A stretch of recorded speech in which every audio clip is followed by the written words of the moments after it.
We are going to start today's show a little unorthodox because the newest Yankee, James Paxton, joins us right now. James, welcome to New York. It's Chris, Maggie, and Bart here on WFAN in New York City. What was your reaction when you first heard the news that you were headed to the Yankees? A little surprised, but super excited. I'm honored to be asked to put on the pinstripes and help the Yankees go for number 28. You know, it's funny, James, that you're going to be joining a team and a franchise where, I'm going to be honest, a lot of fans last year thought the team underachieved when they won 100 games.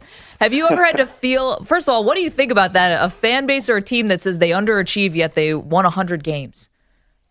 Well, New York expects to win. And if you're not number one, if you're not first, you're the worst. So, I think New York's all about winning championships, and that's what they expect. And, that's what we're trying to build in New York.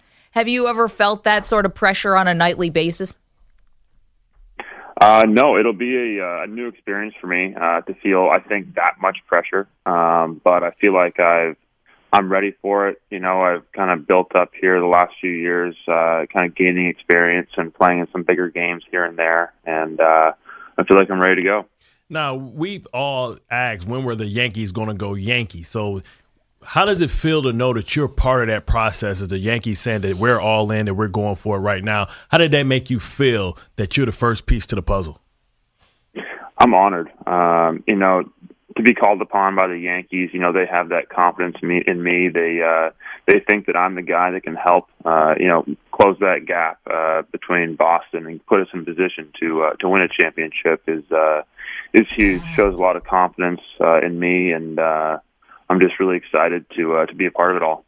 James, I got a chance to hear some of your comments from last night with the beat writers, and one of them I found particularly fascinating from when you went down in 2016, and really since you've been so much better of a pitcher, and the idea of reading hitters' swings and how important that has become for you. Just describe what that transformation was like, and was it just as simple as kind of a light getting switched on for you?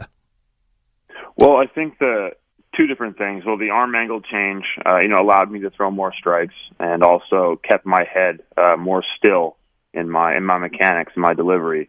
So it was easier to see what was happening after I threw the ball. And the reading swings takes time and experience. I've been in the league now for 5 years, and I've had some experience. I don't have quite as many innings as most guys with 5 years in because of my injuries, but I'm kind of getting to a point where I have the ability to throw my pitch and then see what the swing looks like, the body language of the hitter, and, then be able to choose, what I need to do next. You mentioned the injuries, and that's something Yankee fans have been bringing up here over the last 18 hours since they heard about the trade. So what would you tell the Yankee fan about your injury history if they're concerned by it? Well, nothing big. I haven't had, knock on wood, I haven't had any elbow injuries, any shoulder injuries. They've all been, smaller injuries, kind of soft tissue stuff, and none of the injuries that I've had have returned. I've figured out ways to make sure that they don't happen again through rehab, prehab exercises, whatever it may be.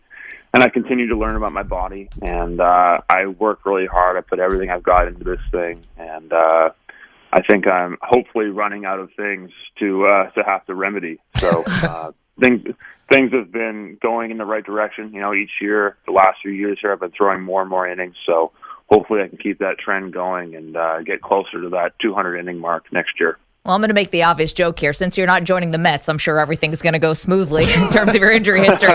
That's just a local thing. You'll have to get used to that. Which of your injuries, though, what has been the most difficult to come back from? I know you said they were small, they were minor, but which was the toughest to either pitch through or to come back from?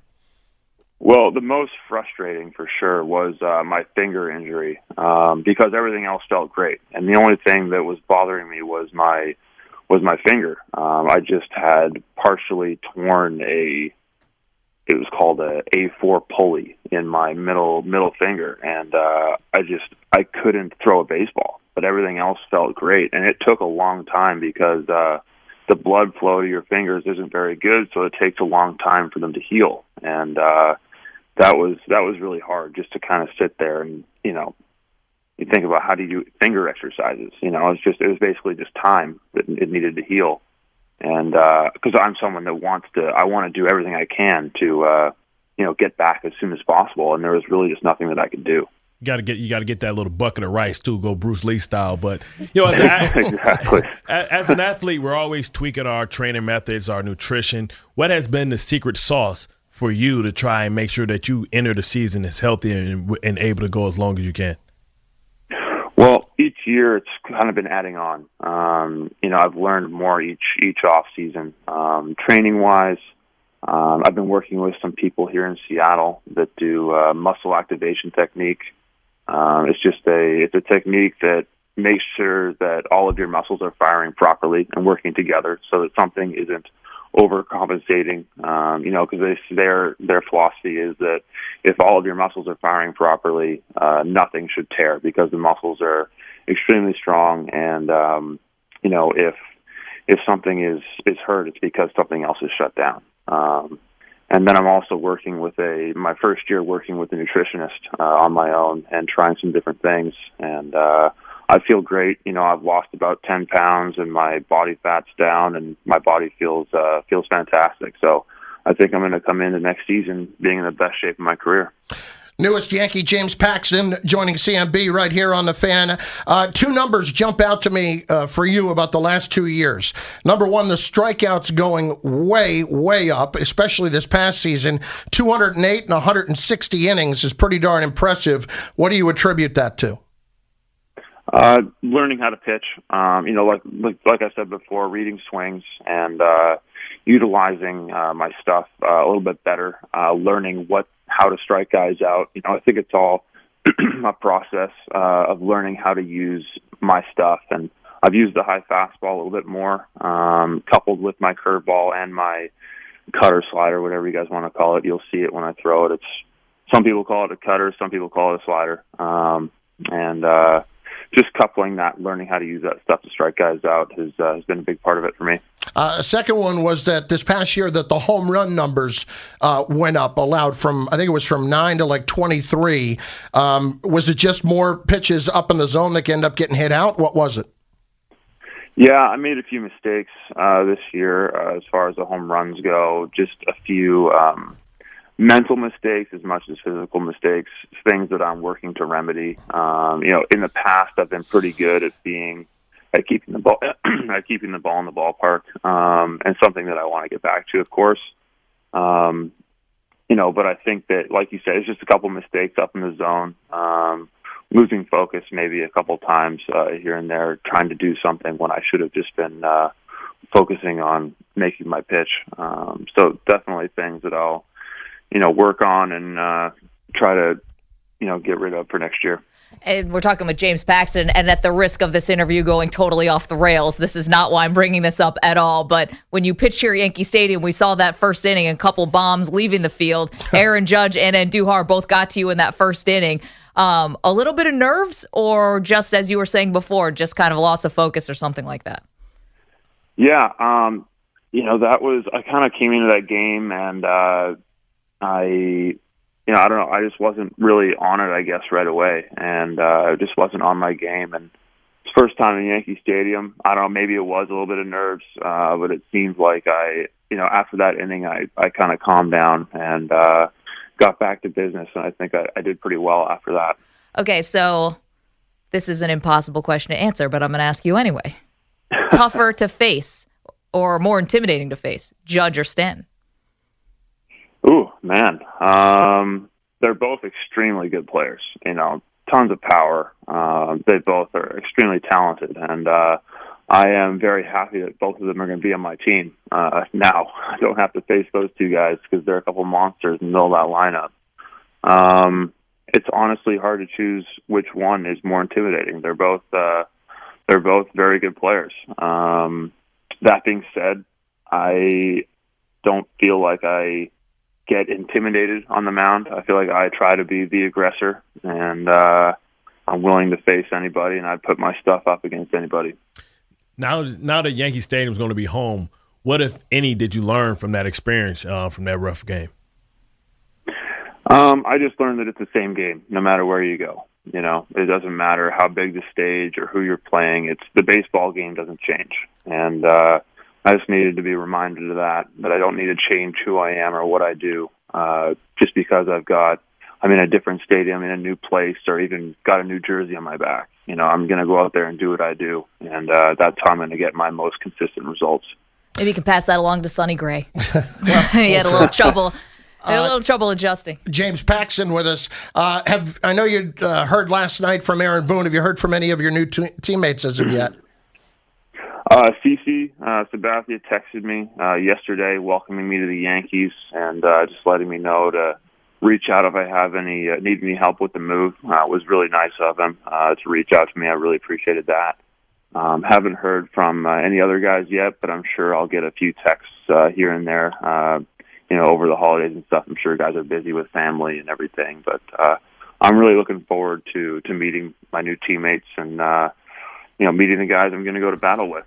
CC's reputation around the game, I would imagine that had to mean a lot, and knowing that you're going to have an opportunity to play next to that guy this year. Yeah, I'm extremely excited to play with CC. He's a great player. He's a great career, and I'm really looking forward to learning from him. It's going to be a great opportunity for me. We're talking with James Paxton. James, I noticed something with 2 years ago. You had kind of a lot of wild pitches. It seemed like you really cleaned that up this year, and maybe what you were talking about earlier about being able to see the ball where it's going, and changing those kinds of things about your delivery may have helped that. I'm just curious, what type of relationship do you like to have with a catcher? Obviously Gary Sanchez has struggled here defensively, especially this season. How do you like that relationship to go? Yeah, I think it needs to be a very open relationship. I think the more we get to know each other, I'm sure he's going to catch me a lot in spring training. We'll have a lot of conversations about what I like to do, how I like to attack hitters. He'll get used to how my stuff moves and how I like to use things, and I'm sure I'll learn some things from him as well as far as things that he's seen. He knows the division probably a little bit better than I do, and some of those hitters. So it'll just be a fluid conversation that we kind of prepare for each game and, just kind of figure things out. I know that this happened a couple years ago, but it got a lot of attention when the bald eagle landed on you during the national anthem. And I went back and watched the video. Did the talons, did that hurt at all? Because obviously you seemed very calm and collected, but was that painful? It actually wasn't. I found out after the fact that the talons on that eagle are blunted for safety, which is a good thing, because if they weren't blunted, I'm sure I would have had my jersey would have been ripped up and probably would have had some scratches on me. I know, but how calm you looked. I mean, you look like Ace Ventura. Very comfortable with this bird just out of nowhere landing on you.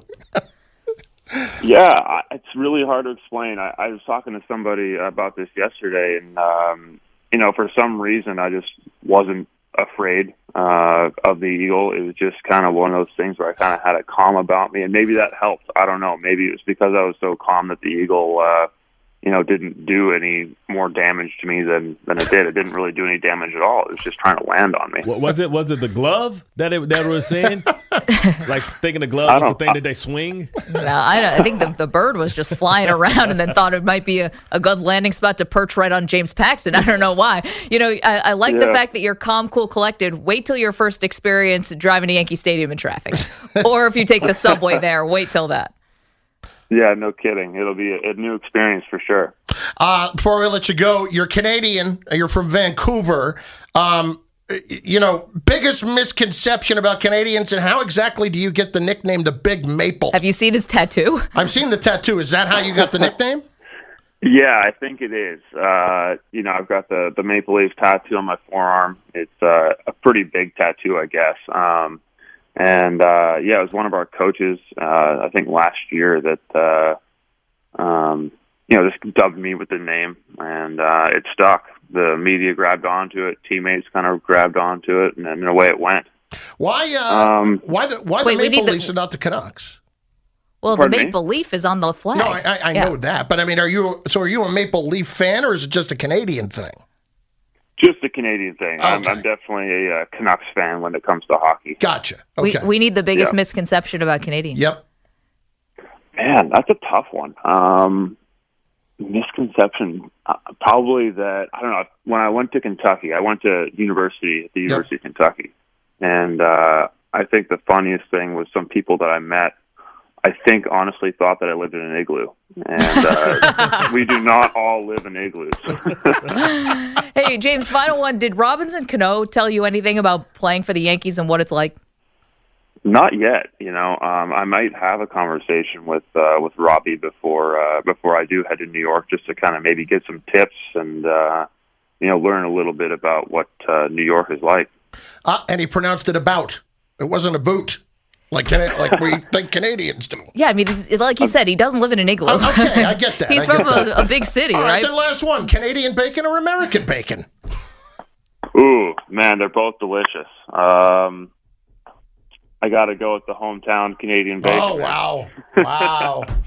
Listen, we'll let it slide. He's a new guy. I don't know. Eggs Benedict. Listen, James, congratulations.